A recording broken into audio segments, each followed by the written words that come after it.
Let me provide some background information. Both my wife and I are 54 years old, and we've been married for 31 years. She works as an RN at a hospital, and I've been employed by a home builder since I was 18. We have two grown children in their 20s who have moved out of the house. In our mid-40s, we decided to pursue my wide's dream of running a bed breakfast. We had been casually searching for the right property for years. Eventually, we found a 5-acre piece of land with a home dating back to the 1870s. The original owners were prominent landowners in our area with a substantial agricultural business. Over the years, fewer family members wanted to continue farming, so they began selling off parts of the land. Our town has been experiencing growth, primarily due to its natural beauty and attractions, which have attracted tourists. The farmland along the main roads is getting developed rapidly. However, the property we purchased is away from the highways. Since buying it, my wife and I have been working on renovating the entire house. Some basic maintenance had been neglected, and we're committed to restoring the house to its former glory from 150 years ago while making a living from it. My wife has taken charge of decorating the rooms, while I handle the renovations and pay for materials, as well as any professional help if needed. I'm quite handy, so I do most of the work myself. In recent years, the housing industry has seen substantial growth. We were working tirelessly, and I was earning a substantial income until last year. The pandemic forced us to stop working for a while in 2020, and then we faced material shortages. Throughout this time, my wife, being a frontline worker, worked non-stop at the hospital for 18 months.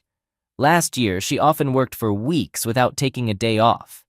The medical staff stayed at the hospital, sharing rooms, and grew very close. They worked in cycles of 4 weeks on and 2 weeks off, starting in March of last year and continuing into the fall, then again after Thanksgiving. After our kids grew older, my wife had been open to working for others if they needed help. She witnessed young parents who couldn't visit their families and would give up her time off to support the staff who really needed it.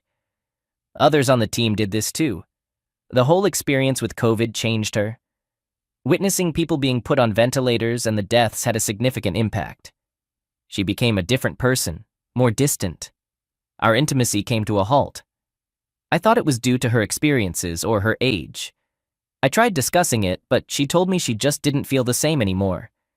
We continued to work closely on the house. We had planned trips to an area in our state known for its large Amish population, renowned for woodworking and sewing craftsmanship. We purchased several pieces of furniture for the bedrooms and handmade quilts. This past weekend, we were preparing for a 3-day trip to buy dining room furniture from that area. I also barter some wood I acquire when dismantling old barns, which I do as a side job. Barn wood is in high demand.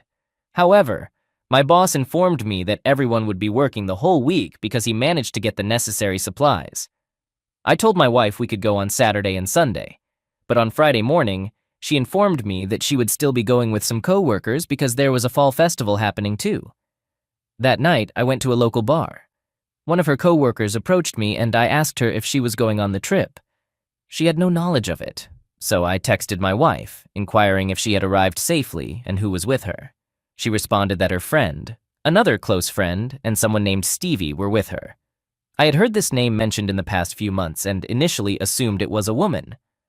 I asked her friend at the bar if she knew this Stevie, but she said no, though she mentioned a man named Steven who worked with them.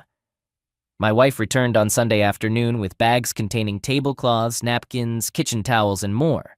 As she showed me what she had bought, she found a smaller bag within one of the larger ones. After peeking inside, she said, "Oh, not this bag. It's not for us." I decided to let it go. However, later when I checked the bag, I discovered that she had hidden decorations meant for a man cave dedicated to a college sports team I wasn't interested in. I asked to have a conversation with her, inquiring once more about the people who went on the trip. She mentioned the same 3 individuals. I specifically asked about Stevie, whom we hadn't met. She said he was a woman they worked with. I then revealed the man cave decorations and asked her again who Stevie was. She began crying and confessed that he was a man. And yes, they had been involved in an affair since last year during the hospital lockdown. Now she's living in one of the completed bedrooms and I'm in our bedroom. I intend to consult with the lawyer on Monday. I'm uncertain about how to handle the house, the business, and the marriage. To me, it appeared that she was sorry about getting caught, but not for the affair. I asked her if she would end the relationship with Stevie, and she was uncertain. Update. The past few weeks have been quite busy. My work and side jobs have picked up, but my wife and I have been having disputes. I consulted with a lawyer, and after explaining everything, he suggested that we try to resolve our issues before getting him involved. Currently, our house isn't operating as a business, so it can't be sold that way. We'd have to sell it as an unfinished house, which would likely lower the price. We've invested well over $100,000 into the house, not including the mortgage. The lawyer will need to consult with a real estate attorney, and possibly a business attorney, so their fees will be substantial. I attempted to approach my wife to see if we could talk. I'm not sure if she's embarrassed about being caught, but she's become quite stubborn. She asked me to leave the house, but I expressed that I had no intentions of doing so. In response, she proposed that I give up the master suite and move into one of the bedrooms. Once again, I told her I wasn't planning on that. She then threatened to move all my belongings into the foyer over the next couple of days for me to decide where I'd stay. So I decided to end the conversation. I went to where I store my supplies and retrieved a new door lock with a push-button keypad, which I had intended to install on the bedroom doors when we had guests. The combination can be changed after each guest. I installed it on the master suite door. The next day, I went to work, and when I returned home, I found a series of angry messages regarding the lock. She was furious, exclaiming, "How dare you lock me out of my bedroom?" After going back and forth, I asked if we could please talk, and she finally agreed. Later that evening, we sat down. I expressed how hurt I was upon learning about the affair and mentioned that I wished she had told me she was unhappy. She remained silent. So, I continued, stating that as far as I'm concerned, the marriage is over. She simply nodded. I then informed her that I had consulted an attorney, which caught her by surprise. I explained what the attorney had advised, emphasizing that it would be best if we could come to some agreement. Our most significant asset is the house, and selling it would result in a substantial loss. She smiled and claimed, "I can prove that I have paid the mortgage, so the house is mine." I shook my head and said no. My attorney had clarified that the house is a marital asset since both our names are on the mortgage.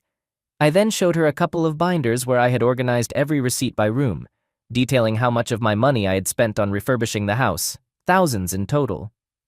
The receipts caught her completely by surprise. She hasn't consulted an attorney yet. I suggested that we live peacefully together, complete the house, and then establish the B&B. At that point, she could buy me out of the business. However, she remained obstinate. She insisted on me leaving. If not, she has plans to move Stevie, in. I decided to get up and fetch a glass of water to gather my thoughts.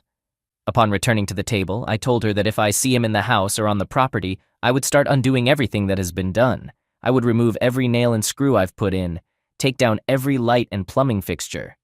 I clarified that I wouldn't destroy them because I own them, but I'd replace them with salvaged materials. I suggested she should think it over, consult with whoever is giving her advice, and let me know. Yesterday she approached me, and we hadn't spoken in several days. She asked if we could talk again. She mentioned that she had talked to our kids, and I had informed each of them about the situation. Our daughter proposed to her that we stay in the house until it's completed. We could start the business as I had suggested, and perhaps I could move out later, but still retain a 50% ownership. Mom could run the business, hiring a few employees to help manage the place, do yard work, and give Mom a day off. I told her I would think about it, but my stance on Steven would not change. So I have scheduled another appointment with an attorney. The major issue is that we probably won't be in business until 2023. The exterior needs substantial work along with landscaping, and we need to arrange a room for one of us to live in. The room I currently occupy is part of the rooms for rent. Update. I've been recovering from a stroke for almost 4 months now, and I'm gradually getting back to my normal self. My wife and I were in the middle of discussing how we should divide our assets, as advised by our lawyers. During our conversation, I suddenly had another stroke. I was fine one moment and then I collapsed to the floor. Thankfully, my wife, who is a registered nurse, recognized something was wrong when she asked if I was okay, and I suddenly fell. She immediately called 911 and informed them that I was having a stroke. I spent a week in the hospital and then went to rehabilitation. My wife had taken a leave from work to take care of me when I returned home. I believe her presence and care greatly contributed to my recovery. She returned to work in January when she felt I could manage on my own to some extent. Our kids visit me when she works her 12-hour shifts. I'm not entirely sure if she's still involved with Stevie, as she spent 2 months by my side. However, she has taken a couple of 3-day holidays on her own, which makes me suspect their relationship might still be ongoing. Currently, discussions about divorce have been set aside. I want to express my gratitude to those who have been inquiring about my updates and sending me direct messages asking about my whereabouts. I'm steadily getting better. I do have some mobility issues, making it impossible for me to return to work, so I might need to explore other options. Update. I've initiated the divorce process, and at first I had some doubts. It might be due to my health problems that clouded my judgment. During my recovery, my soon-to-be ex-wife was quite caring and supportive. Once I regained my independence and self-sufficiency, I started to notice certain things. My wife would frequently spend weekends away from home, maybe once or twice a month. Our kids would come over to help out. Now I've come to realize that she was either visiting Stevie or going away with him. The kids caught on to the situation rather quickly. My daughter, in particular, has distanced herself from my soon-to-be ex-wife, and their relationship is now non-existent, which is unfortunate. My son, on the other hand, doesn't approve of her actions but hasn't severed ties.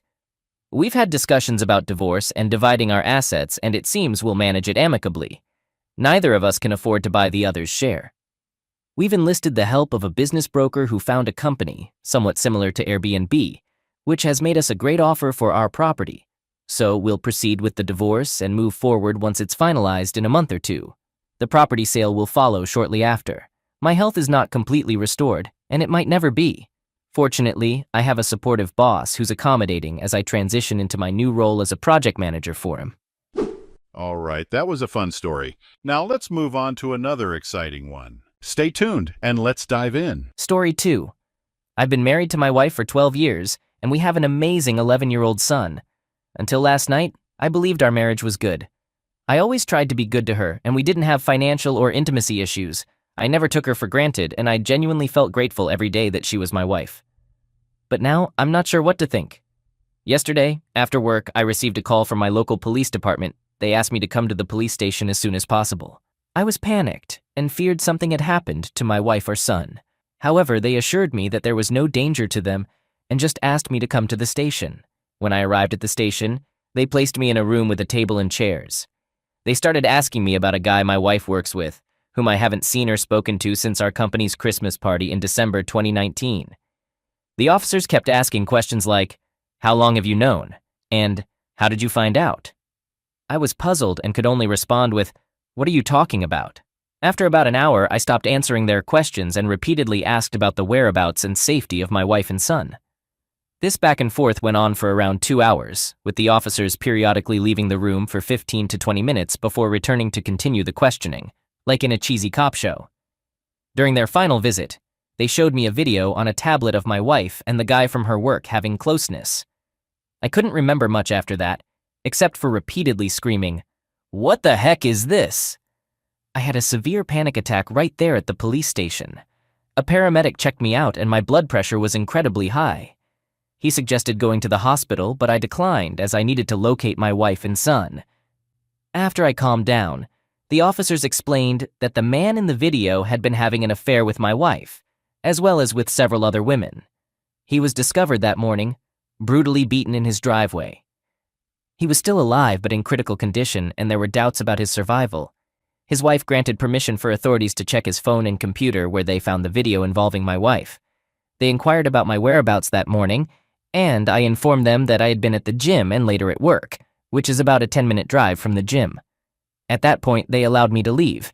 However, they suggested that I might not want to stay at my house, as they suspected the attack might be related to his affair with my wife. They also mentioned that my wife was not the only person he was having an affair with. Hearing this, I hurried home. I arranged for my son to stay with our neighbors. Then we packed some clothes and his school laptop. I grabbed my tool, and we headed to my parents' house, which is a 45-minute drive away. I still haven't received any word from my wife. Her phone goes straight to voicemail. I've contacted the officer who gave me his card, and he informed me that she is at the hospital with the man she's been cheating with. I'm now in bed with my son on one side and my tool on the other. My dad is sleeping in his chair in the living room with his tool on his lap, and I haven't slept in over 30 hours.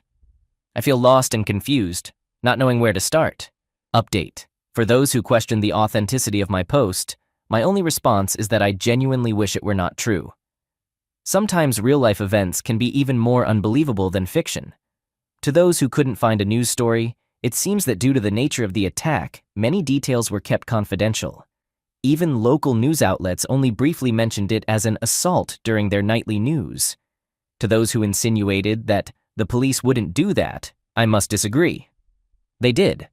I learned from my attorney that the police have significant leeway in their actions and statements, especially when you're not under arrest. They can even lie directly to your face, which they did in my case. It turns out my wife was not at the hospital with her lover when I contacted the detective. She had actually been admitted to the hospital's psychiatric facility much earlier in the day, while he was still in surgery. I don't know why they would fabricate that, but they did. This situation has made me very skeptical of law enforcement. After regaining consciousness that afternoon, I reached out to my uncle's law partner, who is also a family friend. He visited my parents' house to discuss my options with me. His entire law firm is now representing me in both the divorce and criminal defense.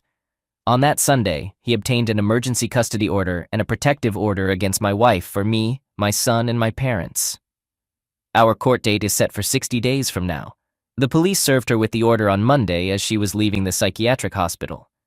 According to her brother, who is a close friend of mine, she did not take it well.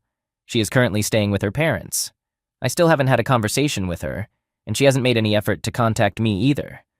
I'm not sure if this is due to her feeling ashamed, indifferent, or the restraining order. Regardless, I'm relieved. My wife is not the person I believed her to be, and I regret not seeing it earlier. I had to have a conversation with my son, and I chose to be honest with him, explaining things in an age-appropriate way. Surprisingly, his immediate response was, "Please don't let mommy take me away." I asked him why he said that, and he shared that my wife had been treating him poorly when I wasn't around. She told him that if he told me, she would take him away and he would never see me again. She has been emotionally hurting our son, and I didn't realize it. Honestly, this affected me more than the video. I informed my lawyer about my son's statement, and he used that along with my wife's mental state and commitment to obtain emergency custody. I've reached out to his school for therapy resources, and he will start therapy in the new year. I feel like the worst father right now. Regarding our families, her parents contacted me on Tuesday and asked to visit us. I was still at my parents' place, and I allowed them to come but made it clear that my wife couldn't be near us. They agreed. They were incredibly apologetic, and her mother couldn't stop crying the whole time. Her father was heartbroken and referred to my wife as that girl. They both felt that something was wrong with her, and they didn't raise her to be this way. We hugged and cried before they left, and I assured them that they would always be a part of our lives, regardless of what happens with the divorce. After what my son told me, their visit was the most challenging part of this whole ordeal. My lawyers have been doing remarkable work. They discovered that the man my wife was involved with has a lengthy criminal record. One of the lawyers told me that when they printed out the guy's arrest record, it took the printer 5 minutes straight. From what they found, he is currently on parole for pills-related offenses and has had ties to gangs in the past. He's still alive but in critical condition and may not make it. The law firm's investigator contacted the coworker who drove my wife to the hospital. The coworker informed them that my wife's affair was an open secret at the office. My lawyers believe that's how the police identified me and my wife in the video. There are several photos from last year's Christmas party at her workplace, and my wife and I are in many of them. That's where I stand in this whole situation. I'm just numb, lost, and heartbroken. How long does this numbness last? And is there a way to move past this emotional numbness more quickly? I mean, genuinely numb, like it's all a dream. Everything I've just shared feels like it's happening to someone else. Update. I'd like to begin by expressing my gratitude to everyone who responded to both my original post and my update. This subreddit has been incredibly helpful to me. If I didn't reply to you individually, I apologize, as I received so many messages that I can't keep up with all of them. First, I want to share that my son is doing much better. He started therapy in the first week of January, and we're already seeing a noticeable difference. I asked him if he was comfortable with me talking to his therapist, and he agreed, so I've had a few discussions with her. According to the therapist, my soon-to-be ex-wife would verbally and emotionally offend our son whenever they were alone together. He wasn't allowed to make noise or bother her in any way when he was at home. She would leave him alone for extended periods, even overnight when I was out of town. She would then threaten him with being taken away and never seeing me again, if he told me or anyone else. The therapist explained that this made him feel powerless and dependent at a stage in his development, when he should be feeling empowered and self-reliant. In light of this, I've purchased a phone for him and helped him memorize family members' phone numbers and relevant addresses. I've been teaching him situational awareness, how to pay attention to street names and read addresses on buildings. We've also role-played how to ask people for help and how he can clearly communicate to strangers that he's in trouble and doesn't feel safe. I realize this may sound simple, but my son can be somewhat introverted and shy when he doesn't feel comfortable. Even though we've only been doing this for a few weeks, I can see that it's genuinely boosting his confidence. I would greatly appreciate any suggestions on how to further enhance his self-reliance. His safety and well-being remain my top priorities. As for myself, I'm coping as well as can be expected.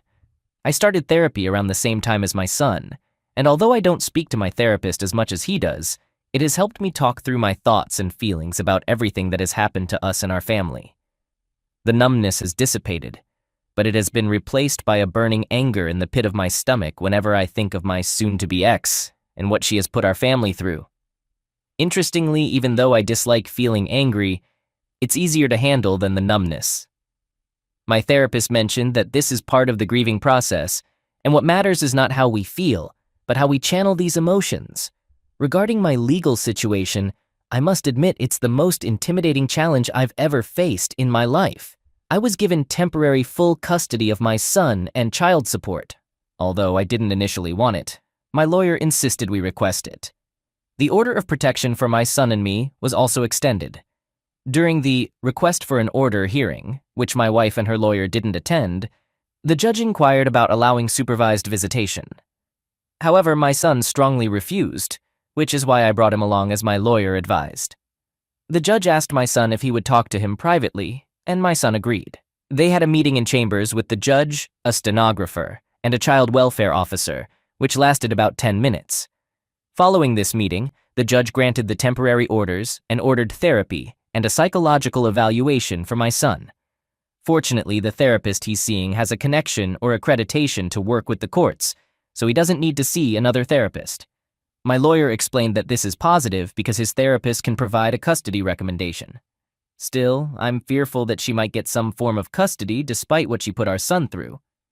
Regarding the other person involved, I don't have much information. According to my lawyers, he's alive but still in the hospital. I haven't had any contact with the police since my initial interview, so there are no new updates there. As for my soon-to-be ex-wife, I hadn't seen her since the day I was questioned until Thursday. She tried to call me a few times, but I didn't answer. When she called from another number, I hung up immediately.